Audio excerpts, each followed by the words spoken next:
اول دی خو هغه کې دی چې کله مونږه د فیوچر پرفیکټ ټنس اکټیو وایس په باره کې خبره کوو یا د ټنس په باره کې خبره کوو نو په هغې کې زموږ سره دوه هیلپینګ وربس چې دي هغه استعمالیږي یو دی ویل هیف او بل دی شیل هیف او د هغې سره د ورب تھرډ فارم استعمالیږي خو چې کله مونږه پیسیو وایس ته راشو نو په پیسیو وایس کې به ویل هیف بین او شیل هیف بین دا دوه به هیلپینګ وربس استعمالیږي او د دې سره به د ورب تھرډ فارم استعمالیږي بس خبره ختم تاسو ته الریډي دا هم پته ده چې ګورئ د آی او د وی سره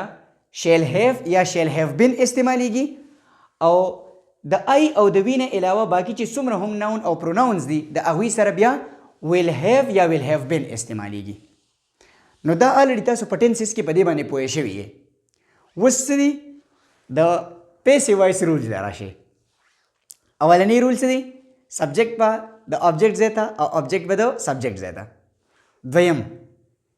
د ورب به تھرډ فارم استعمالیږي او دریم سبجیکټیو کیس به آبجیکټیو کیس ته چینج کیږي او ورسره به ولګي بای دا درې رول چې دا خو تاسو بالکل رټه کړي دي دا خو زه یم چې ستاسو کو د خوب نه هم راپاسې دا به دننه یېرېږي او څلورم رول دا دی چې هیلپینګ ورب چې دی هغه به اکارډینګ ټو د ټنس ولګي نو زموږ سره دا دوه چې دي دا به هیلپینګ وربز ولګي اوس سینټنسز له راشئ اولنی سینټنس دی چې هی ویل هیو ډرنک واټر اول دی وګورئ ویل هیو راغلی دی او ورسره د ورب تھرډ فارم لګېدلی دی نو ما ته پته ولګېده چې د فیوچر پرفیکټ ټنس سینټنس دی ټیک شو اوس چې کله زه دا پیسیو وایس ته اړوم نو دا هیلپینګ وربس به ولګوم او د پیسیو وایس هغه نور رولز چې دي هغه به پې اپلای کړم نو اول به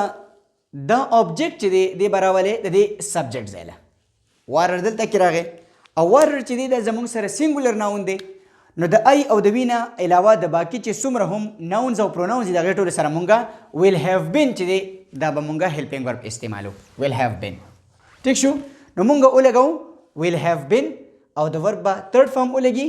او دلته کې د هی د سبجیکټ په ځای باندې دی دا چې کله د آبجیکټ ځای ته راځي نو دا به شي هم او ورسره به ولګي بای نو څه به شي water will have been drunk by him دا شانتی دی سنټنس ته واقع دی he will have called me سنټنس ته وګورئ will have راغلی دی او ورسره د ورب تھرډ فارم دی نو موږ ته پته ولګېده چې د فیوچر پرفیکټ ټنس سنټنس دی اوس چې کله زه دا پیسیو ته اړوم نو دا آبجیکټ چې دی دی به راشي د دې سبجیکټ ځای له نو د آبجیکټ ځای خو دا دی می آبجیکټیو کیس می دی خو چې کله دا زه سبجیکټیو کیس ته اړوم یا د سبجیکټ ځای ته یې بوځم نو د دې نه به جوړ شي آی او د آی سره به بیا مونږه هیلپینګ ورب څه لګو shall have been نو ما دلته کې څه ولګو هیلپینګ ورب shall have been او ورسره د ورب تھرډ فارم called او دلته کې د سبجیکټ په ځای باندې دا دی هی دا چې کله د آبجیکټ ځای ته راځي نو دا به شي هم او ورسره به ولګي بای نو څه به شي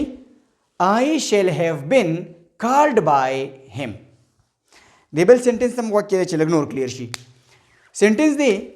I shall have called him د دې سنټنس بالکل اپوزیټ دی نو چې کله دلته کې آی راغلی دی د هغې سره شیل هیو راغلی دی او د ورب تھرډ فارم نو ما ته دا پته ولګېده چې د فیوچر پرفیکټ ټنس سنټنس دی اوس چې زه کله پیسیو ته اړوم نو دا آبجیکټ دلته کې هم د آبجیکټیو کیس دی دی چې کله زه سبجیکټ ځای ته بوځم نو د ده نه به جوړ شي هی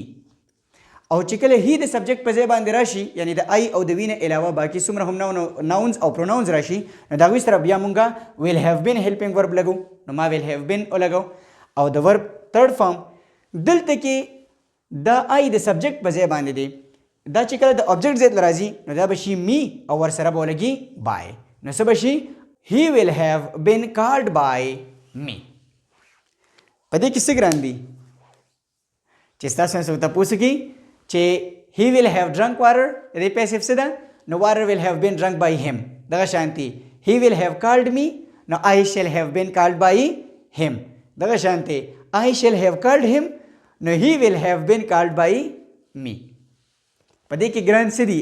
که طریقه ده صرف او صرف یو هیلپینګ ورب بدل دی ټیک شو اوس نیګیټیو سینټنسز ته راشئ په نیګیټیو سینټنسز کې به تاسو ناټ چې دی هغه به تاسو په دې ځای کې لګوئ د ویل او د هیو بین په مینس کې به تاسو ناټ ولګوئ دغه شانتي د شیل او د هیو بین په مینس کې به هم څه ولګوئ ناټ په ولګوئ نو ګورئ سینټنس دی he will not have drunk water نو دا بشي water will not have been drunk by him. the will او د have been په منځ کې not لګېدلې دي. دا شان دي سنټنس چې کله زه پیسیو وایس جوړوم نو اول نیگیټیو سنټنس به څنګه وي؟ he will not have called me. نو پیسیو به شي I shall not have been called by him.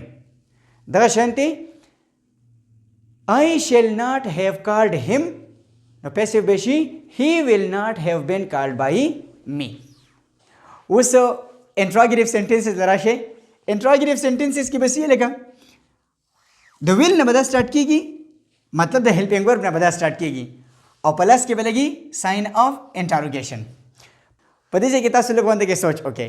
چې کله مونږه د اکټیو وایس خبره کو نو د ویل او د هیو په مینس کې سبجیکټ لګېدلې دی. نو په پیسیو وایس کې نور څه مه کوئ، صرف څه به شي د دې ویل او د دې هیو بین په مینس کې به تاسو سبجیکټ ولګوئ. دغه شانتي د شیل او د هیو بین په مینس کې به تاسو دلته کې سبجیکټ ولګوئ. نور پکې هیڅ هم څه ګران نشته. سنټنس هغه کې دی will he have drunk water. نو څه به شي will water have been drunk by him. دغه شانتي will he have called me. نو shall I have been called by him. دغه شانتي shall I have called him. نو will he have been called by me. بس دا زمونږه د ټنسز نه چې کله مونږه اکټیو وایس پیسیو وایس ته اړو نو دا د هغې طریقه ده.